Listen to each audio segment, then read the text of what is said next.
You ever seen somebody walk out of a car like they're about to reclaim a throne they lost years ago? That's exactly how she did it.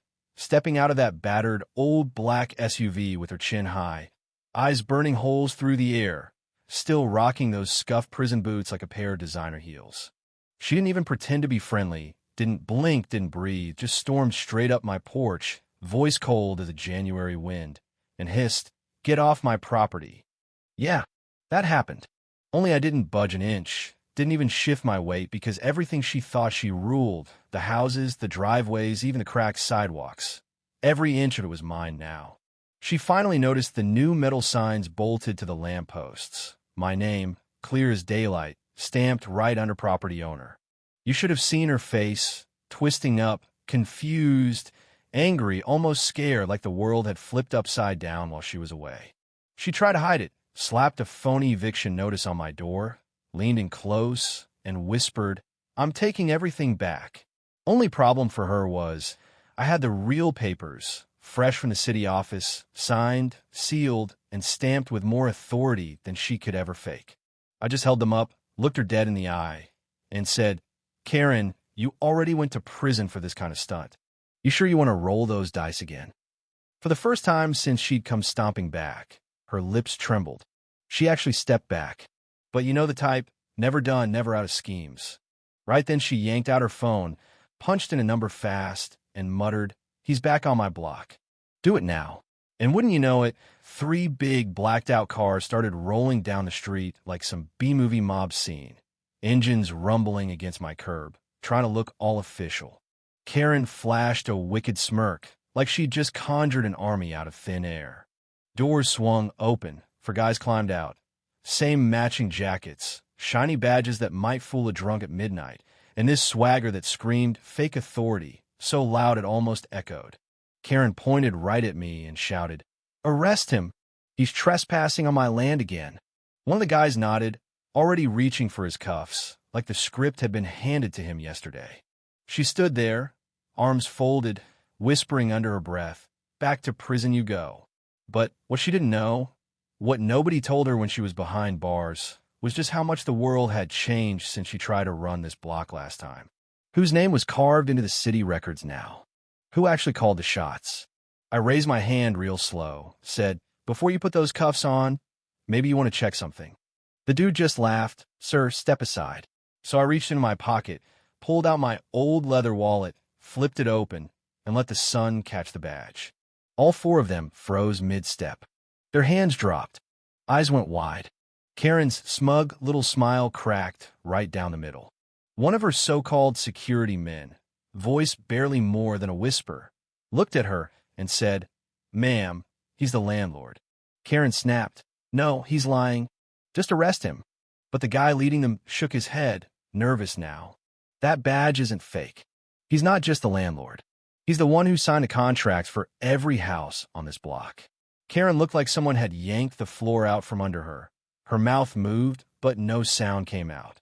I just stepped forward, steady as I could, and said, "You're hiring fake cops on my property again, Karen?" And right then, like fate had perfect comic timing, a real police siren lit up the block, blue and red slicing across the old brick and faded shutters. Karen's army started to sweat, looking at each other, looking at me, nowhere left to run. I just leaned over, whispered, "Round 2 starts now."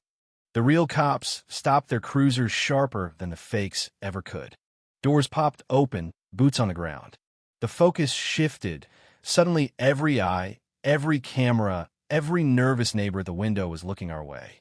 The fake officers nearly tripped over their own feet backing up, slipping on the sidewalk, trying to look invisible.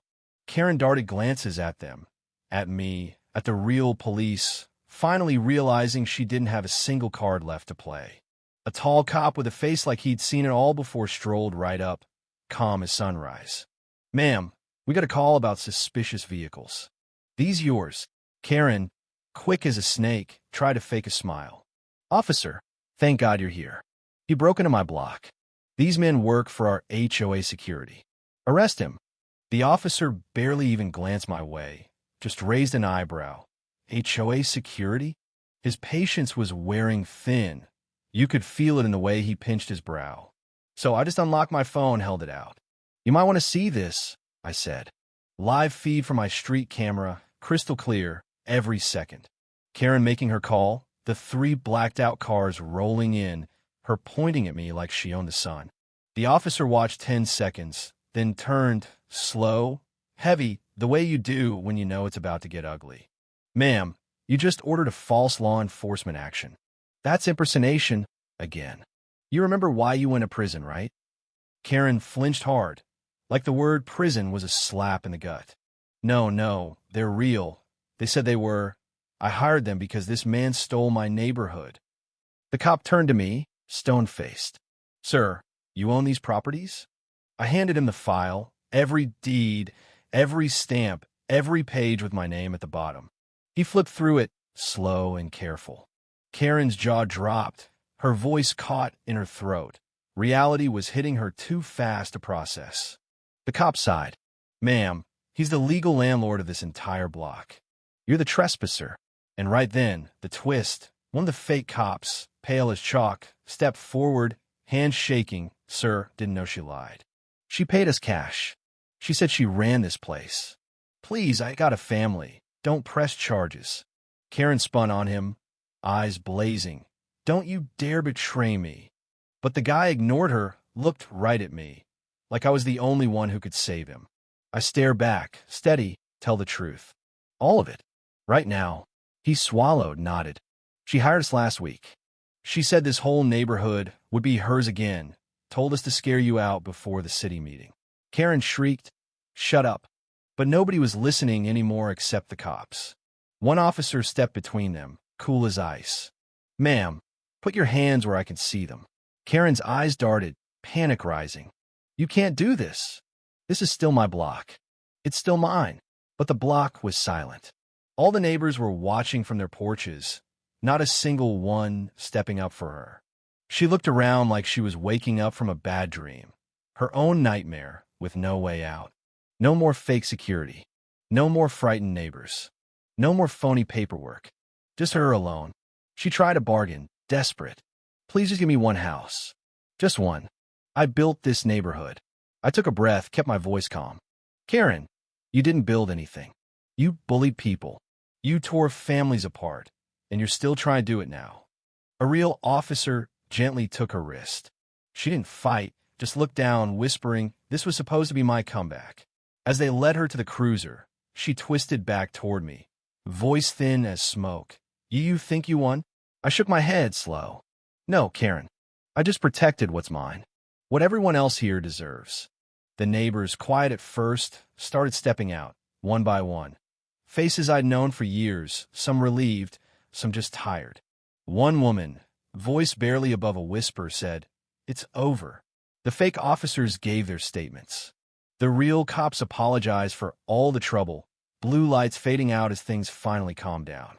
For the first time in years, I felt peace standing on that block, my block, watching the sunset hit houses that were finally safe.